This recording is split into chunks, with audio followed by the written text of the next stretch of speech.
Welcome, everyone, to our fourth Zeldis Buzz podcast. I'm Amy Ray, Managing Director at Zeldis Research, and I'm here today with my colleague, Kathrin Schumacher, who is a Vice President and who leads up our financial services practice at Zeldis.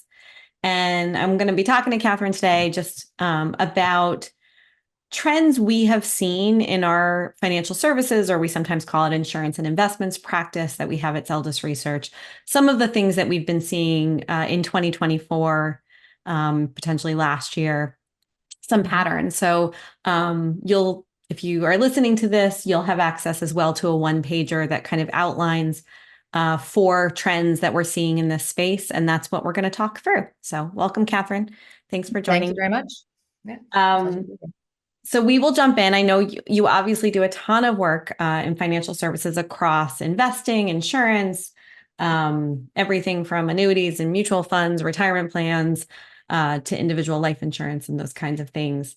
One of the things that you pointed out in the document you put together was that we have been seeing trends when it comes to our financial services clients wanting to dive in to specific segments of the population. So tell me a little bit about that. Sure. And I would say this is a trend that started perhaps more than a year ago. We started hearing or having our clients ask about certain generations, namely Generation X was, as that first it was millennials a few years back, and then it became Gen X. And as the new generations come up, Gen Z, pardon me, Gen Z, my apologies. Understanding who they are as consumers, understanding what their expectations are when it comes to financial services. So we saw that trend of trying to focus in on the financial needs of specific generations was one trend that we've seen from many of our financial services clients. Yep. And that feeds into, ideas for products, ideas for messaging. How do you talk to these populations? How are they different? And I know that financial service is just one area where they look at different generations and are really curious about what certain generations, especially up and coming generations, are doing. But it's one that we've seen in the financial services area in particular. Also, another area that we've done a lot of work in is looking at women and understanding how are women, female investors, approaching finances differently. How are their needs unique? And again, that feeds into messaging, into materials, into products, content, etc., that clients are exploring. Our financial services clients are exploring. And I would say that has also carried into not only consumers, female consumers, but also an interest in financial professionals, financial advisors, and looking at the diversity there, looking at, not only the needs of the consumer, female consumers, but also how are female financial professionals approaching financial services, financial planning differently than their male colleagues. And that's been a really interesting area of exploration for us.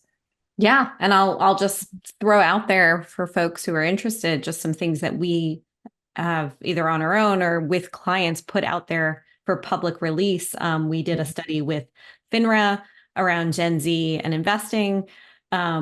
That was really interesting, an international study. We did a study with Equitable about women and life stage and how that affects financial behaviors and decisions. We've done a study with women advisors about how they approach their work and their clients and their philosophies, challenges they face in their careers. And that was something we sponsored, as well as exploring how different generations use social media for financial education and decisions. So all of those things can be found in some way, shape, or form on our website. You certainly also could reach out to either Kathrin or I and ask about them. We'd be happy to share them, all related to that trend Kathrin's talking about. The next thing I wanted to bring up was something that we've seen. You and I have talked about this. We've both seen this in work that we've done, and that is a focus on financial wellness. And I know myself, I do a lot of work with employers in the group benefit space. This is something that's become really, really hot and popular, is how they can provide that education for their employees. But we've also seen it from financial services companies servicing their clients. So yeah, talk a little bit about that financial wellness focus. Yeah, it's an interesting trend because it goes beyond just thinking, okay, what sort of financial instruments or how do we talk to these people, but it's looking at the whole person in terms of what their financial, and looking at their financial wellness, measuring their financial wellness, understanding factors that feed into financial wellness, one of which is financial literacy, where we've done a lot of work as well, just understanding what makes them feel educated and empowered to make financial decisions, and how that feeds back into financial wellness overall. So it's definitely, it seems like a newer trend that we've seen over the last few, I'd say starting sort of the end of last year into this year. But also financial wellness when it comes into services that certain providers might be offering as well, and thinking about, we've got this product, how do we have a component of financial wellness as well, and how does that factor in to what we're offering our clients and consumers? So it's definitely an interesting thing that we'll be watching as the next few months as well. Yeah, I think it's going to become more salient. And I mean, you're right. There's different components to it. I think financial literacy and education is one of them. And it's, it's about, obviously, it's about what you know about finances. It's about how you're doing financially, right? How Yep. well are you in terms of your net worth and your investments, and also how you feel about how you're doing, right? That came up in the work we did with Equitable about women and not feeling as confident and as, secure in their financial state. That's all part of financial wellness, which is really interesting. Absolutely. So I want to pivot a little bit. We were talking about kind of content, audience.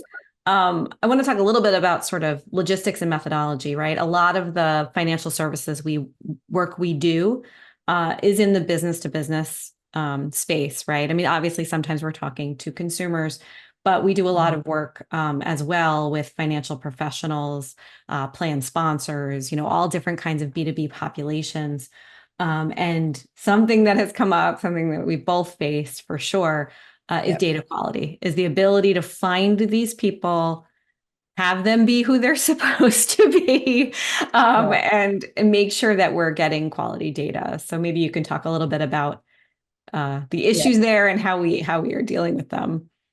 Yeah, and I would just echo that that's an important data quality, and the quality of the respondent is important in any research, but it is particularly challenging for a lot of the work that we do for our clients. And so what we've been doing more and more of is really partnering with, I guess I would call them white glove recruiters who are able to find those needles in a haystack, who are really hard to find and are vetted, and we know that we're talking to the right person who has the right expertise and who is senior enough to be able to give us those insights and provide feedback that is of higher quality, because it is garbage in, garbage out. So if we get the wrong people on the phone, or if we get people who aren't quite who they say they are, even in a fairly clean screen, it is really knowing that they are of a certain role and have a certain experience that these white glove recruiters ensure, that makes better research, gives better output. Absolutely. Better interviews, more interesting interviews too. You have the right person. And you're speaking a lot to qual. And I will say, at least the advantage of qual is you can usually figure it out pretty quickly, right? You're in an interview with someone, and if they're not the right person, it becomes kind of clear quickly. And I agree, it's been great to have these white glove recruiters who really know who they're recruiting, and we just have had such a high quality of respondents with them. I will say the same holds true for quant, right?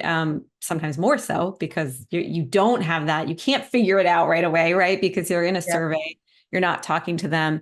And so by the same token, there are specialty, sample providers who can provide a higher quality, vetted, verified recruit, which I think is so important.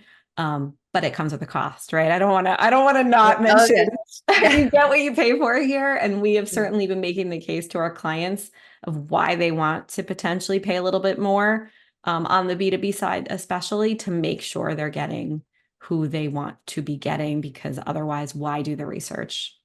Yep, absolutely.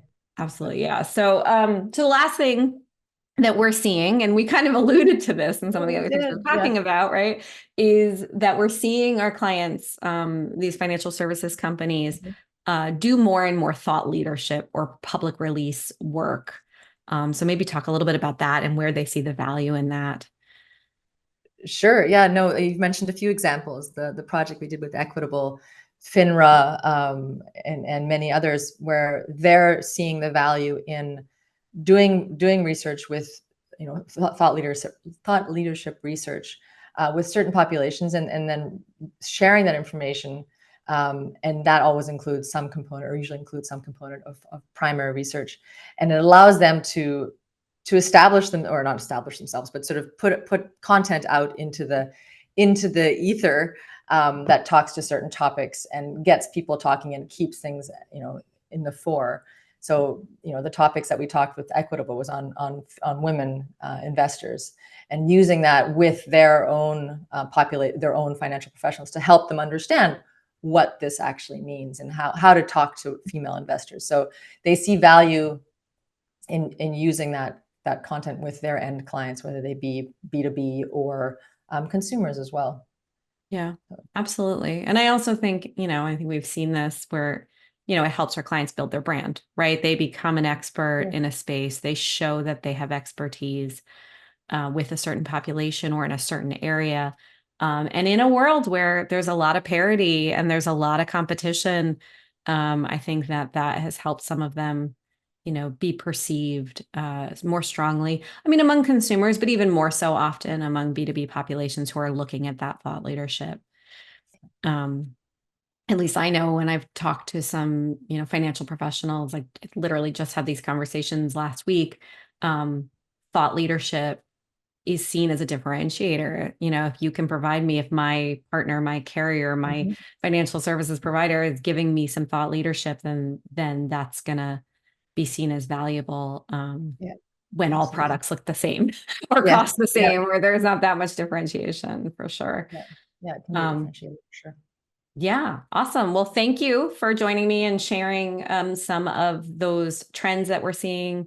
We'll probably periodically update these because we do have the advantage of working with a lot of different companies in this space. And so that gives us, the ability. I always say it's funny when, something's new and different, and then you see it like over and over. You see 20 different clients like, have you done anything about this? And you're like, actually, I have been doing something about that, because you all think of the same things at the same time. So we will keep folks up to date about what trends we're seeing in the different industries that we work within. So thank you very much. And thanks for all of you who are taking a look or listen. We appreciate it. Reach out with any questions. Thanks.